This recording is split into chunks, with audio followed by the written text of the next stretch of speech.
Thank you, Premier, and good afternoon. We know the suspension of licence testing is impacting many Victorians, especially our young 16-year-olds and 18-year-olds predominantly, but as the Premier alluded to, it's had an impact also on parents at home with the kids as well. So I'm very pleased to announce today that we are going to be getting Victorians back on the road. But even more than that, we're going to bring licence testing into the 21st century. We're going to, for the first time in about 3 decades, bring learner permit testing online early next year. We know it's a milestone event, getting your identification, but also too getting behind the wheel for the very first time. And we want to make sure that we support every young Victorian to get back behind the wheel safely and securely. But also as a goodwill measure, I'm also pleased to announce that we will be refunding some 80,000 postponed appointments, their $19 application fee, and we will waive the $19 application fee until we deal with the latent backlog, expected to be dealt with up until April. To achieve this, we're putting in almost $27 million. $7 million will be to design and implement the computer-based learners permit system. That will be a secure online system that can be done from your own home.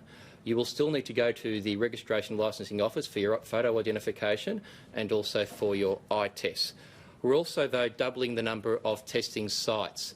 We've already put 6 testing sites online, and we're going to put another 6 online as well. So that'll be both online and physical presence of 12 testing sites throughout Victoria.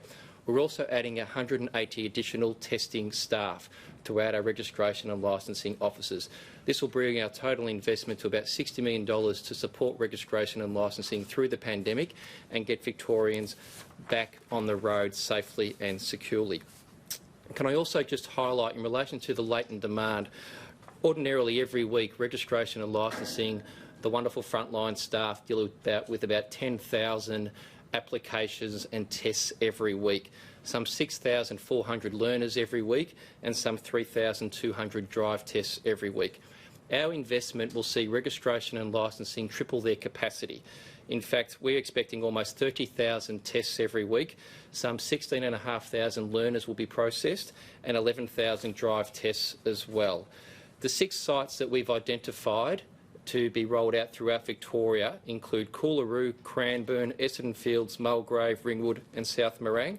Coolaroo, Mulgrave, Ringwood will be operational, we expect, by October, and Cranbourne, Essendon Fields, South Morang mid-November. And then on top of that, we're going through a process now to identify an additional 6 sites.